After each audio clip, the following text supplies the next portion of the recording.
소셜 방송 시청자 여러분 안녕하십니까? 위키트리의 손경 선임 기자입니다. 오랜만에 방송으로 찾아뵙겠습니다. 오늘은 표창원 전 경찰대 교수를 모시고 말씀을 나눠보도록 하겠습니다. 안녕하십니까? 안녕하세요. 네, 안녕하세요. 저 트위터와 페이스북 그리고 이제 기사에서 많이 뵀는데 실제로 뵙는 건 처음이네요. 아, 예. 네. 우선 트위터, 페이스북, SNS 이용자들에게 한 말씀 좀 부탁드리겠습니다. 안녕하세요. 인터넷, 특히 트위터, 페이스북 사용하시는 모든 분들 너무나 반갑고 또 지금 이 방송 봐주셔서 너무나 감사드립니다. 오늘 눈도 조금 내렸는데요. 아무리 힘들고 어렵고 상처 입으신 일들 있다 하시더라도 오늘 이 방송 보시면서 좀 기쁘고 행복하고 많은 그 치유 받으셨으면 좋겠습니다. 예.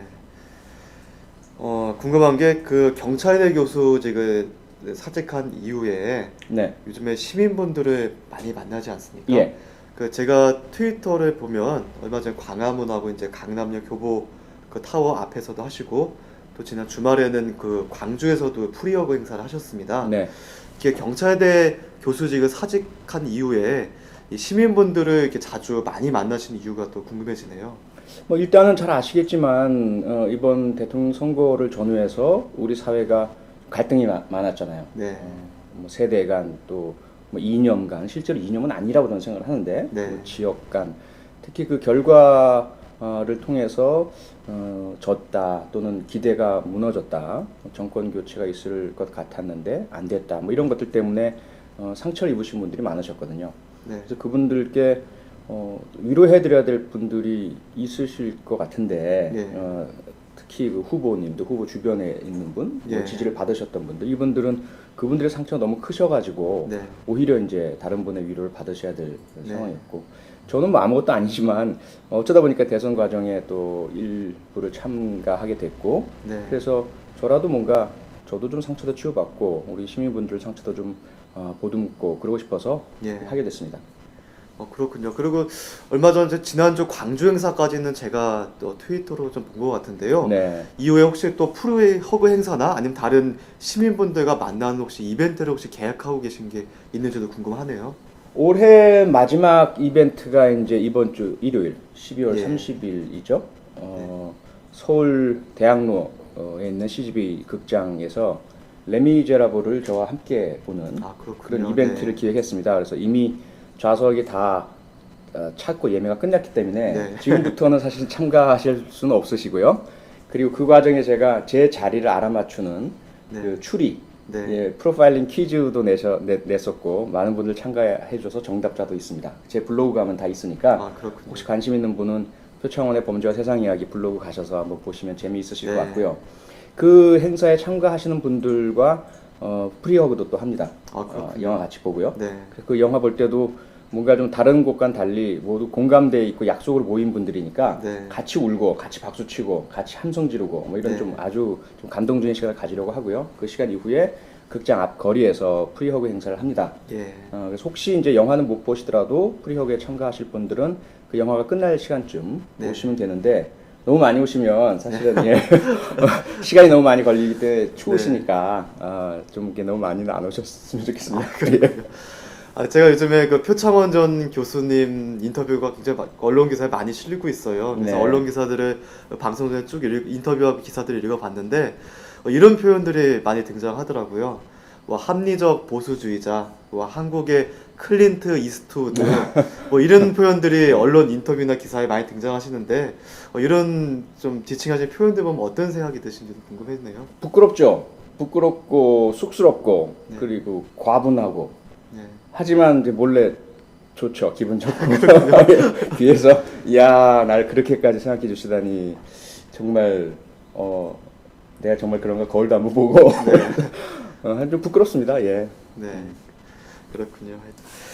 그리고 18대 대선 얘기도 그냥 제가 덧붙여서 하는데요. 제가 한 매체 기사를 읽어보니까 문재인 후보를 찍으셨다 이렇게 제가 인터뷰에서 말씀하신 거를 봤습니다. 네. 근데 좀 보수주의자라고 좀 제가 좀 성향이 굳이 표현을 하자면 그쪽에 좀 가까우신 분 같은데 문재인 후보를 찍으셨다고 한 이유도 좀 궁금해지더라고요. 인터뷰 읽으면서요. 그러니까 그 기사에서 이번 대선뿐만 아니라 역대 제가 참가한 그 대선에서 투표한 후보자들을 다 공개했죠. 그런데 대부분 이제 보수 측, 흔히 말하는 보수 네. 측이었지만 김대중 전 대통령과 노무현 전 대통령은 또 제가 선택했던 네. 후보였고요. 그래서 어떤 그 뭐 보수다 진보다보다는 사실은 제가 투표한 후보들은 100% 당선이 됐었습니다. 네. 이번에만 빼고요. 네. 그래서 이번에는 아시다시피 제가 그 투표뿐만 아니라 투표 이전에 했던 언행들 모두가 정권 교체라는 것을 좀 방향성을 잡았고 그 말씀도 공개적으로 드렸고 요구도 네. 했죠. 그거는 아시다시피 국정원녀 사건이라고 알려져 있었던 그 네. 국정원의 그 대선에 대한 불법적인 참여 의혹 네. 이런 부분들에 대해서 진실이 밝혀지려면 현재의 권력이 좀 권력을 놓은 상태가 되어야 진실이 밝혀진다. 네. 그런 것들이 포함돼서 그런 노력도 했고 투표도 문재인 후보에게 했습니다. 네, 그렇군요. 저기 지금 많은 분들이 소셜 방송을 통해서 표창원 전 교수님의 방송을 지켜보고 있는데요. 소셜 방송 시청자분 중에 김일랑님께서 질문을 하셨습니다. 그 범인 신문 하시면서 가장 기억에 남는 범인의 말은 무엇인가요? 이런 질문이었는데요. 예.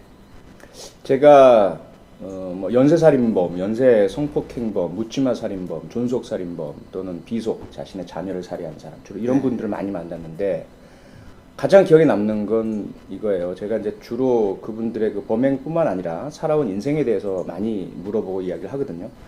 그런데 이제까지 살아오면서 가장 행복했던 순간이 언제입니까? 라고 물어봤는데 한참은 이제 고민하고 양미간을 모으면서 기억을 되살리려고 애쓰더니 결국은 하나도 없습니다 라는 대답을 하더라고요. 이제까지 살아오면서 단 한 번도 행복했던 순간이 없었다는 거죠.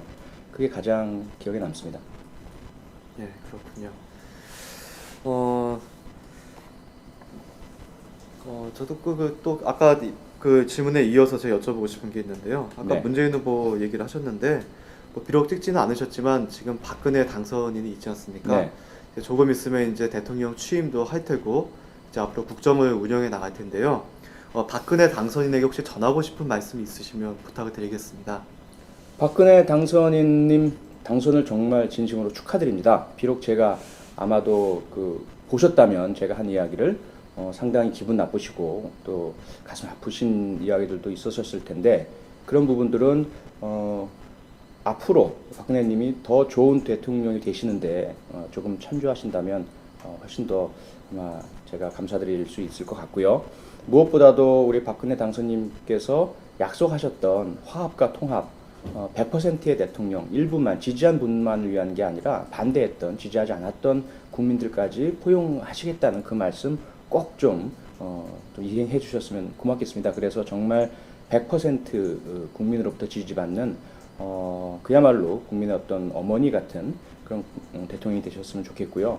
그렇게 하기 위해서 가장 먼저 좀 해주셨으면 하고 제가 개인적으로 바라는 것은 지금 현재 가장 힘들고 어려운 상황에 처해 있는 분들, 이 엄동설한 추운 날에 야지에서 파업 또는 해고 되신 이후에 결국 자리에 돌아가지 못하시고 농성하시는 그 근로자분들, 그리고 언론의 자유를 외치고 또 언론의 자유를 회복하기 위해서 노력하시다가 결국 해고되시거나 또는 파업 중인 언론인들, 이분들의 어떤 복직 또는 어떤 생계의 어떤 해결 뭐 이런 부분들부터 해결해 주신다면 아마 많은 48%라고 이야기되는 박근혜 후보를 박근혜 후보를 지지하지 않았던 국민들까지도 아마 존경하고 지지할 것입니다. 아, 그렇군요. 교수님 말씀하신 사이에 또 소셜방송 시청자 수연장님의 질문이 들어왔는데요. 표창원 전 교수님이 생각하시는 예. 보수와 진보는 무엇인가요? 이런 질문이 들어왔네요. 보수와 진보 사전적 말 그대로만 본다면 보수는 현재 상태, 현재의 구조, 현재의 뭐 지배 상황, 뭐 스테이터스 코어라고 흔히 영어로 이야기하죠. 이것을 지키고자 하는 것입니다. 그러면서 점진적으로 조금씩 낡은 것을 바꿔 나가고 시대에 맞게 변화해 나가는 것을 보수라고 하죠. 진보라는 것은 지금의 현 상황보다는 조금 더 앞선 조금 더 개선된 조금 더 이상적인 부분으로 좀 더 빨리 나아가자라는 조금은 급격하고 조금은 많이 빨리 바꿔나가자라는 그러한 주장이라고 보시면 될 것 같고요. 그런 가운데 과연 우리나라의 상황에서 어떤 것들은 지켜야 되고 어떤 것들은 바꿔야 될까? 이건 둘이서 또는 뭐 위너 테이크스 올 또는 제로섬 게임 식으로 싸워서 할 게 아니고 논의하고 타협하고 협상을 하고 합의를 이루어서 지킬 건 지키고 바꿀 건 바꾸고 그렇게 해서 나아가야 할 서로 경쟁하면서 상생하고 협력해야 할 그런 대상이라고 저는 생각을 합니다. 아, 그렇군요. 지금 경찰대 교수직을 그만둔 이유와 관련해서 자유롭게 글쓰기를 위한 것 이런 말씀을 하신 거 제가 알고 있는데 일각에서 이렇게 궁금해하시는 분들도 계십니다. 경찰대 교수직을 사직한 이후에 혹시 정치하실 생각은 없으신지 이렇게 물어보시는 분들 계시는데요. 저 어떻게 생각을 하시나요? 많이 계시죠. 제게도 계속 블로그와 트위터 등을 통해서 조금 어떻게 본다면 정치를 해라라는 그런 그 권고의 의미를 가지신 상태에서의 질문이나 이야기도 있으시고 반대로 여전히 의심의 눈초리로 뭔가 상대방 측으로부터 뭐 공천에 대한 약속이나 내락이나 또는 그런 기대를 가지고 그런 행동을 한 게 아니냐 이렇게 이제 의심의 눈초리로 보시면서 정치할 거면 솔직하게 정치하겠다고 해라 뭐 이런 분들도 아직까지 많이 계세요. 근데 정말 솔직하게 말씀드리면 그걸 어떻게 이해하고 받아들이시고는 여러분의 자유입니다. 여러분 자유이기 때문에 거기는 제가 전혀 관여하고 싶은 생각은 없고요. 그냥 제 생각은 이제까지 저는 정치를 좀 혐오하면서 살아왔습니다. 그리고 지금도 정치는 좀 멀리하고 싶고요. 앞으로도 가급적이면 정치에는 발을 담그고 싶지 않습니다.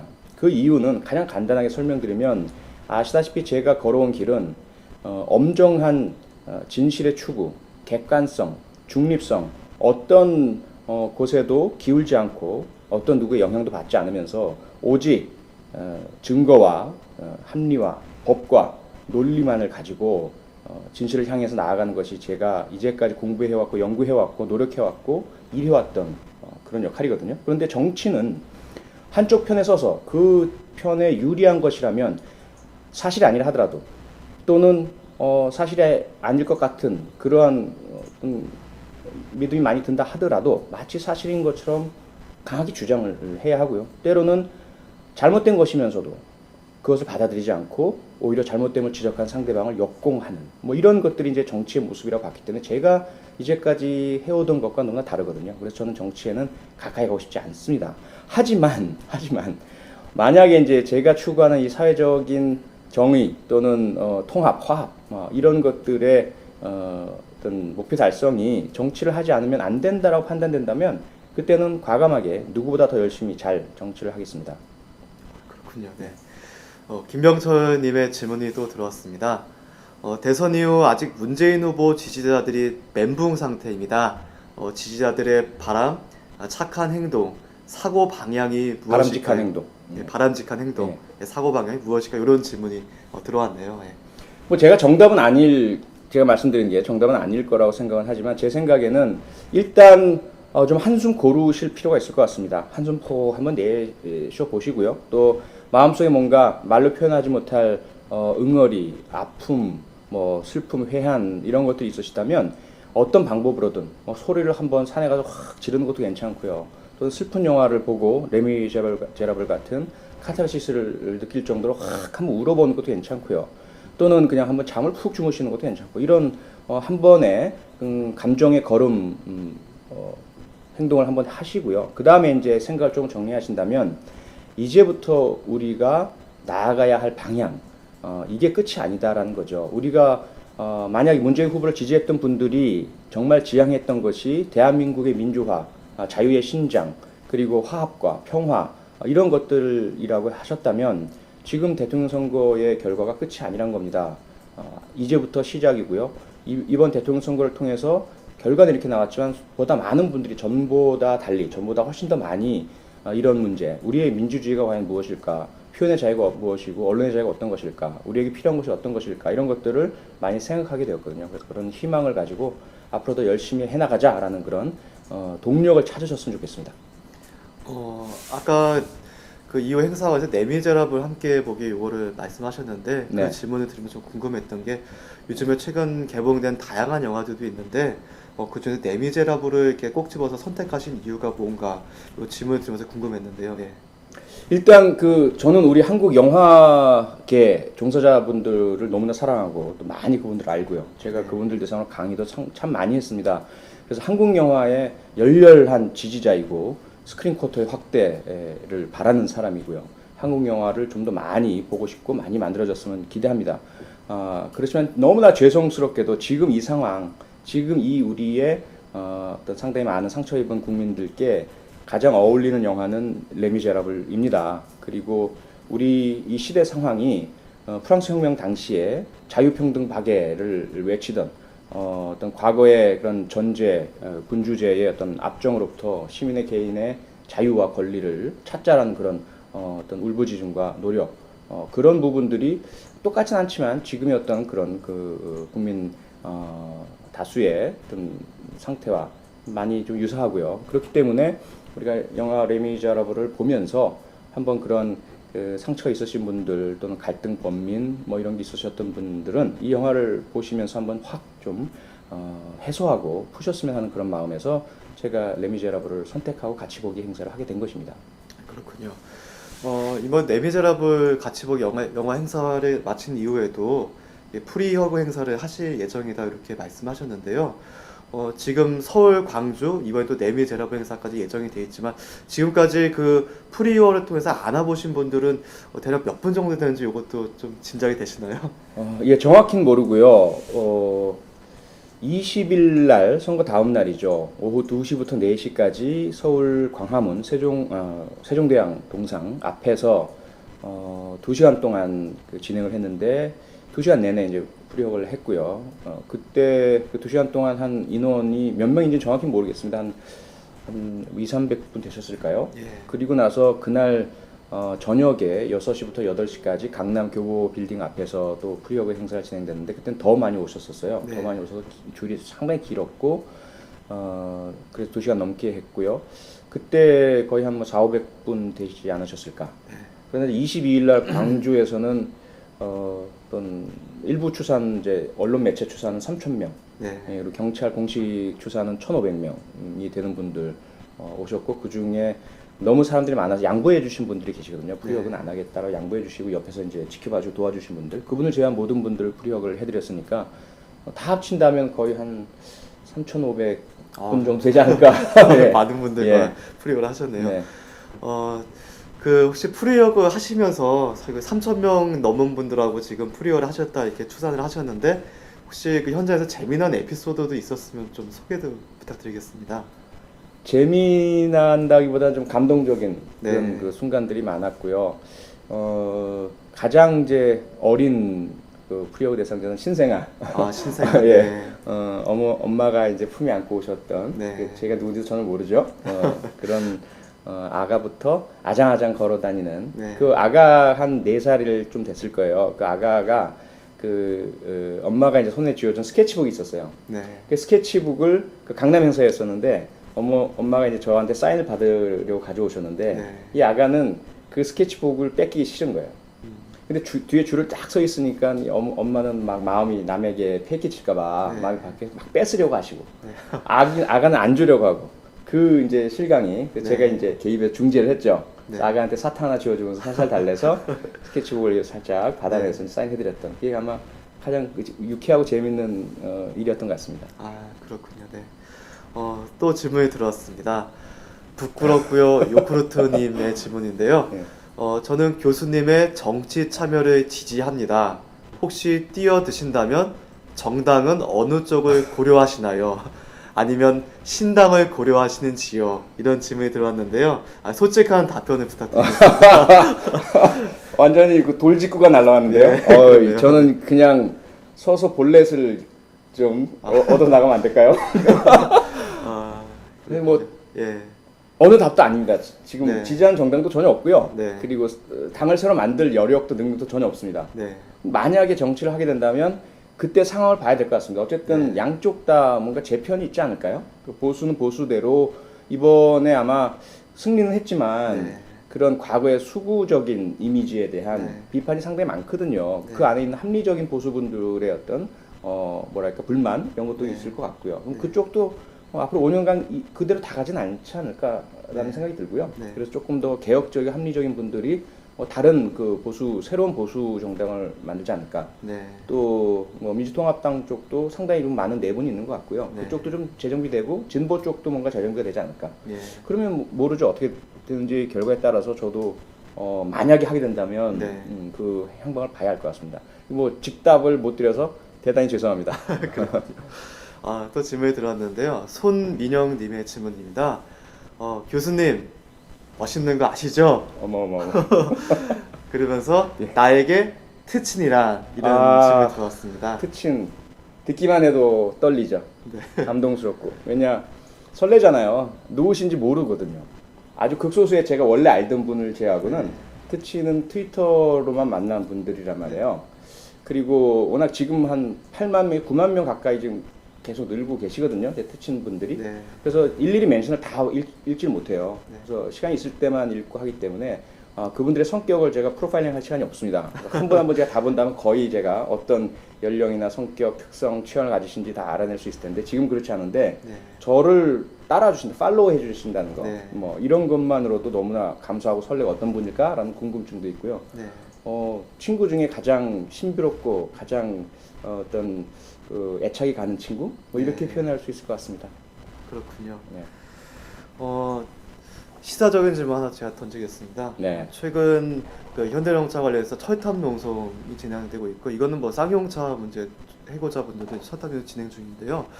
그 박근혜 대통령 당선 이후에 이렇게 농성을 하시는 분들이나 이렇게 해고자분들이 이렇게 자살을 하는 사례들이 좀 이어지고 있습니다.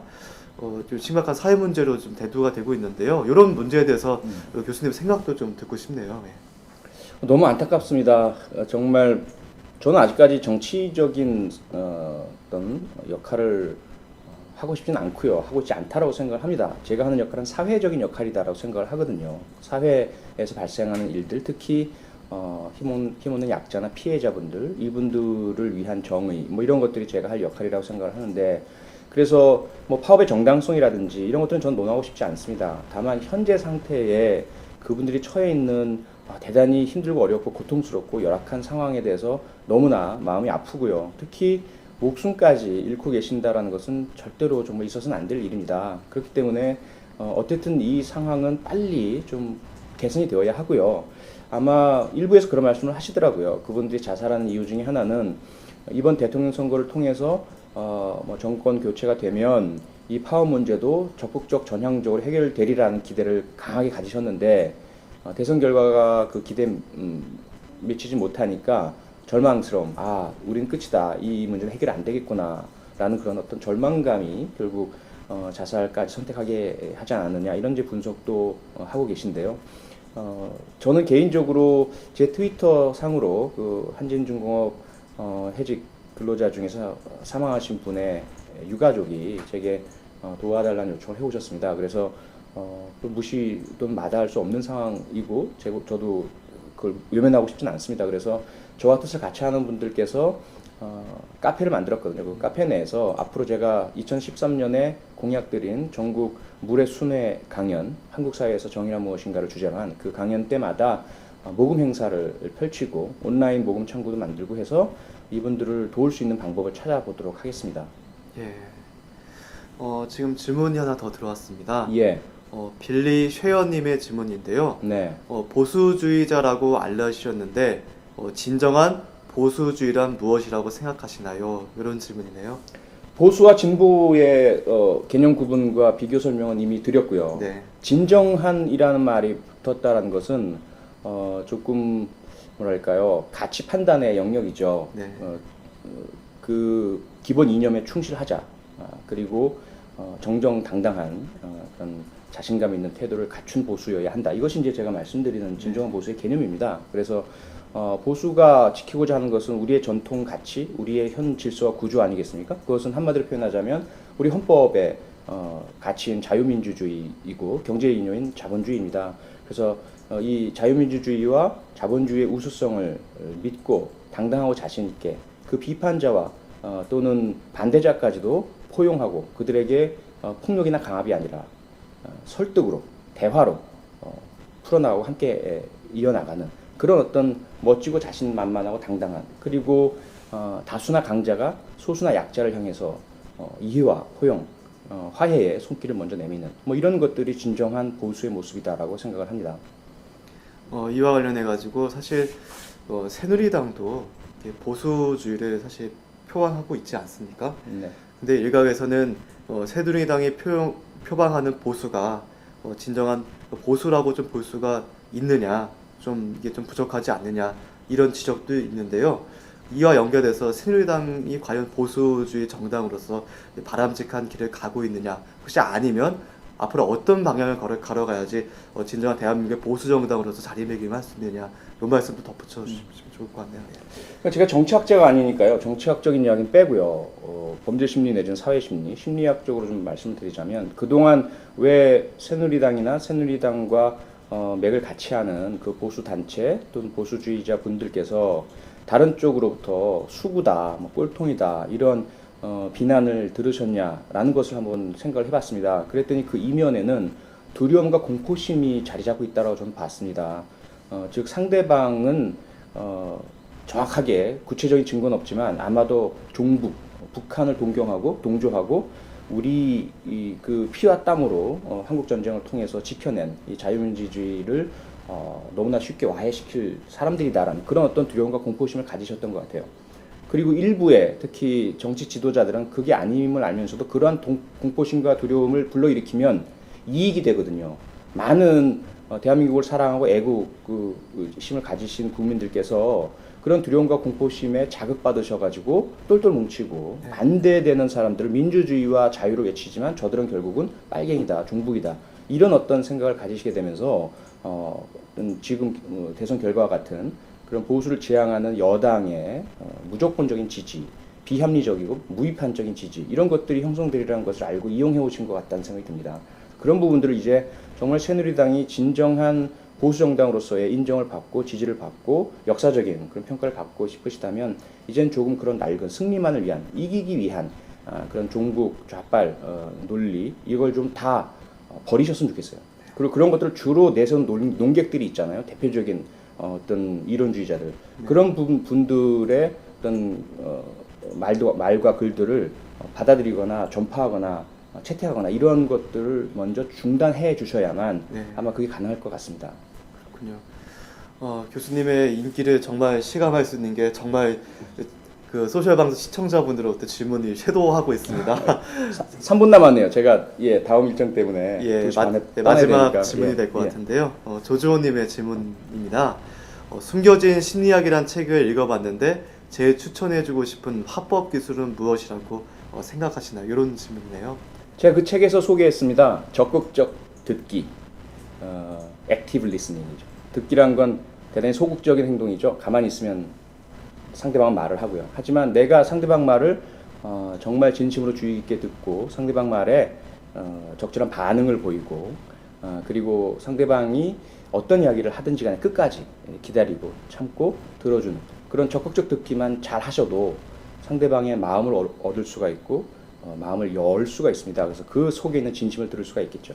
그 다음에 내가 하고 싶은 이야기를 전달한다면 아마도 설득을 하고 싶으시다면 설득, 협상에 유리한 성과를 얻고 싶으시다면 그런 유리한 성과를 얻으실 수 있으리라 생각이 됩니다. 그래서 가장 중요한 대화 기술은 듣기, 그것도 적극적이고 공감적인 듣기라는 말씀을 꼭 드리고 싶습니다. 네, 말씀 감사합니다.